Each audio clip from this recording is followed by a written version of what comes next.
महाराज जी, 1 वर्ष से पहले आपसे यूट्यूब के माध्यम से जुड़ा था। तब से आपकी वाणी को निरंतर सुन रहा हूँ और शराब, सिगरेट, तंबाकू आदि सब पूर्ण रूप से त्याग दिया है। महाराज जी, निरंतर नाम जप चलाने का प्रयत्न कर रहा हूँ, जिसमें थोड़ा सफल भी हो रहा हूँ। पर महाराज जी, आपके द्वारा बताई गई विधि से जैसा आप बताते हैं कि ऊपर की तरफ दांत के ज्वाइंट पर जिव्या लगाकर मन ही मन नाम चल रहा होता है और आंखों के सामने घर के मंदिर में नाम विराजमान है, उसको देखकर करता हूँ। मन में लिखकर भी हो रहा है, परंतु फिर भी ऐसा महसूस होता है कि मन बड़ी सब कृपा साधनाओं है, का कम समय में इतना लाभ ले लिए हो तो चुप रहो और धैर्य पूर्वक अभ्यास बढ़ाते रहो। कोई गलती ना हो तो आगे जो चाहत है वो पूरी हो जाएगी कि हमारा निरंतर भजन चलने लगे, हम आनंद में डूब जाएं, हमारी मंत्राकार वृत्ति, वो सब हो जाएगा। अगर 100% में 10% भी मन काबू में आ गया है तो बहुत बड़ा आपने युद्ध हासिल कर लिया, विजय प्राप्त कर ली। क्योंकि अनंत जन्मों से सदैव मुझे हराता रहा है, आज वो 10% हमारे कब्जे में आ गया है। 10% भजन में लगने लगा ना, बहुत बड़ी बात कर ली। धीरे धीरे परसेंट बढ़ाते चले जाइए। और ये इतना प्यारा मन है कि इसे जो पकड़ा दो पकड़ लेता है। जैसे अभी हमने विषय पकड़ाए संसार के, तो पकड़े ना, गंदे से गंदी बातें पकड़े। अब हम भजन पकड़ाएंगे तो पकड़ रहा है ना। जैसे आपने 10 मिनट भजन शुरू किया, अब उस 10 मिनट में कोई आपसे आकर बात करना चाहे तो आपको बुरा लगेगा कि यार 10 मिनट तो भजन करता हूं, कम से कम चैन से 10 मिनट भजन, मतलब मन 10 मिनट के लिए राजी हो गया। तो हम धीरे धीरे उसको समय से बढ़ाते राजी करते चले जाए। फावड़ा चलाते हुए, व्यापार करते हुए, नौकरी करते हुए, धीरे धीरे अंदर ही अंदर नाम जप कर रहे हैं, बाहर से शरीर से कर्म कर रहे हैं, बहुत बढ़िया भजन हो जाएगा।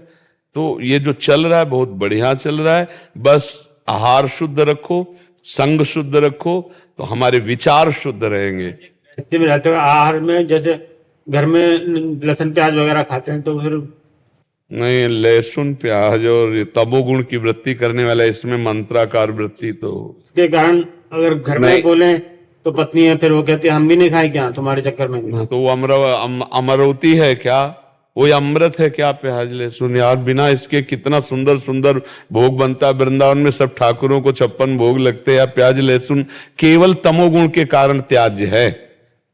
अच्छा, दुर्गंध नहीं आती? आती ना दुर्गंध। मतलब एक आदमी अगर प्याज लहसुन खा के ऐसे बात करे तो सामने से दुर्गंध आती है। कौन सा स्वाद है यार प्याज लहसुन? पता नहीं लोग कैसे प्याज लहसुन को इतना पसंद करते। तमोगुणी चीज है, उसमें कोई लाभ थोड़ी है, कोई लाभ नहीं है। आयुर्वेद में लहसुन का बहुत ही, देखो औषधि में संखिया का भी प्रयोग है, खाओगे मर जाओगे।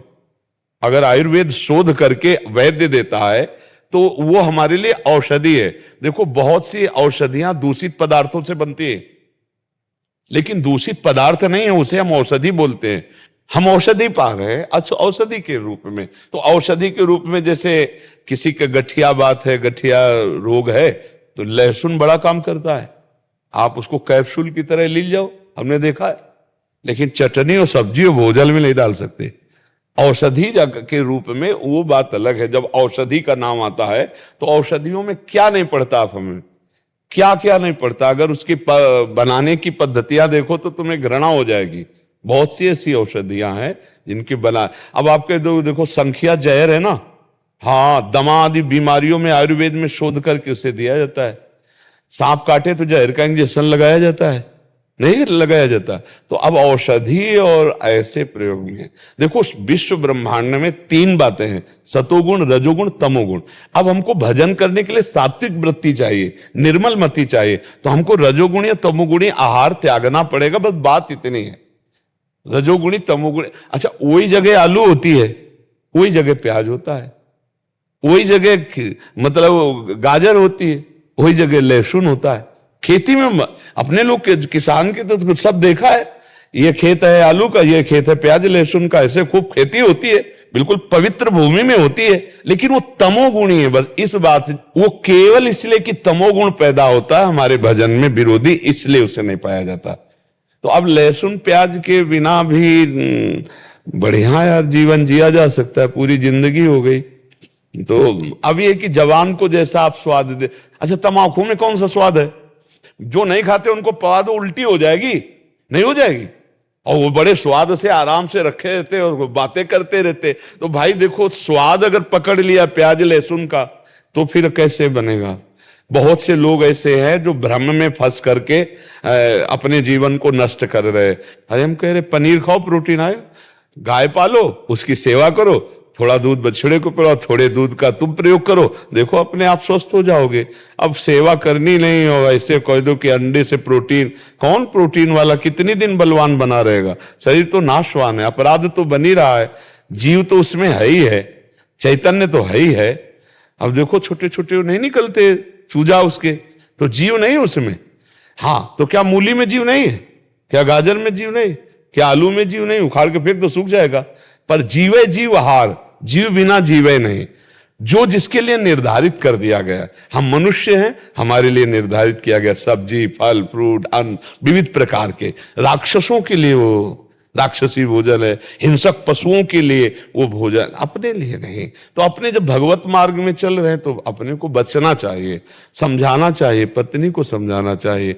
और ना समझे तो फिर जहां तक हो, अगर नियमावली ले लो कि आप बनाओ सब्जी खाओ, हम सब्जी नहीं पाएंगे, हम नमक रोटी खाएंगे, भगवान का भजन करना, हम नमक रोटी खा के पूरी मेहनत, अभी सब ठीक हो जाएंगे। जब हम फिसल जाएंगे निष्ठा में तो सब फिसल जाएंगे। नहीं, हम नहीं पा सकते।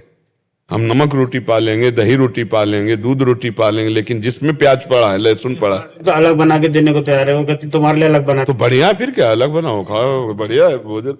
भजन करने के लिए थोड़ा सात्विक भाव तो चाहिए। भजन मार्ग में तो थोड़ा दुख सहना पड़ेगा, जबान को संभालना पड़ेगा। एक तुम खुद नहीं चाहते हो कि लहसुन की चटनी और प्याज वाली चौक वाली सब्जी के, क्योंकि जो ऐसी पाता है, तो हम आपको बताए ना, चाहे जितनी बढ़िया दाल सब्जी हो, फिर उसकी जबान में अच्छा नहीं लगेगा, क्योंकि शादी एकदम सात्विक होती है। अब अपने लोग सात्विक सादा भोजन एकदम, तभी चिंतन बनेगा सात्विक। अब गंदा भोजन तो गंदा चिंतन, रजोगुणी भोजन तो काम आदि दोष उत्पन्न हो जाएंगे।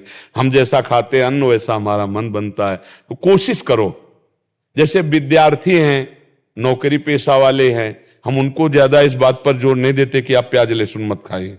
विद्यार्थी हैं, कहाँ पढ़ने जाना पड़े, नौकरी वाले हैं, कहाँ कहाँ जाना पड़े, अब आर्मी में है, कोई कहीं है, कोई कहीं।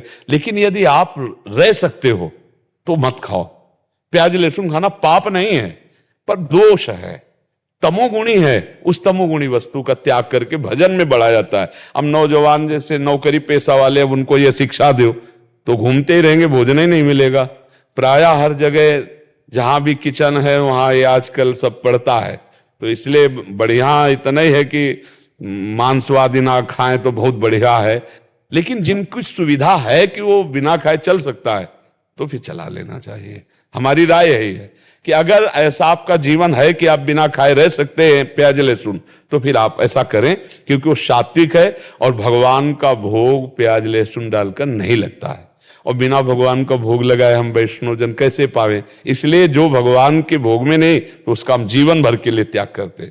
तो ऐसे भाव से चला जाता है।